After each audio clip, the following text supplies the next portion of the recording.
நீங்க பண்ற டிசைன்ஸ் ப்ரொஃபஷனலா இல்ல அப்படின்னா பார்த்தோன்னே சொல்லிடலாம் அலைன்மெண்ட் தான் ப்ராப்ளம் அப்படின்னு. நீங்க ஃப்ரெஷரா இப்பதான் டிசைனிங் ஸ்டார்ட் பண்ண போறீங்க அப்படின்னா எல்லாருமே பண்ற மிஸ்டேக் இதுதான். பேசிக்கா டிசைனர்ஸ் இப்பதான் கரியரை ஸ்டார்ட் பண்றாங்க அப்படின்னா அலைன்மெண்ட் இந்த ப்ராப்பர்ட்டிஸ் எல்லாம் பார்க்காம டைரக்டா டூல்ல போய் ஒர்க் பண்றதுக்கு விருப்பப்படுவாங்க. ஆனா டூல்ல போய் ஒர்க் பண்றது ப்ராப்ளம் இல்ல. ஃபர்ஸ்ட் ஆஃப் ஆல் டிசைன்ஸ்ல அலைன்மெண்ட் ரொம்ப முக்கியம். அலைன்மெண்ட்னா என்ன? அலைன்மெண்ட்னா ஒரு டெக்ஸ்டோ ஒரு எலமெண்டோ சம்திங் ஏதோ ப்ராப்பரா பேலன்சிங்கா ஒரு லே அவுட்ல செட் பண்றது தான் அலைன்மெண்ட். பேசிங்கோ எல்லாமே ப்ராப்பரா இருக்கணும். So left alignment, right alignment and then centre alignment. Left alignment எங்கெல்லாம் யூஸ் பண்ணுவாங்க அப்படின்னா பேசிக்கா ஒரு புக்ல கூட ப்ராப்பரா ரீட் பண்றதுக்கு வசதியா இருக்குன்னா லெஃப்ட்ல இருந்தா ஸ்டார்ட் பண்ணுவாங்க.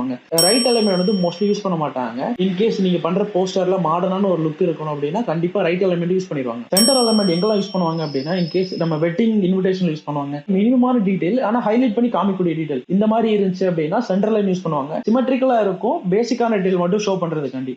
அலைன்மெண்ட் பேசிக்ஸ் ட்ரை பண்ணி பாருங்க. இன்கேஸ் எதுவும் டவுட் இருந்துச்சுன்னா கமெண்ட்ல கேளுங்க. இன்கேஸ் இது உங்களுக்கு யூஸ் ஆகாது இல்ல யாராவது ஃப்ரெஷரா டிசைனிங் ஸ்டார்ட் பண்றாங்க அப்படின்னா உங்களுக்கு ஷேர் பண்ணிட்டு ஃபாலோ பண்ணுங்க.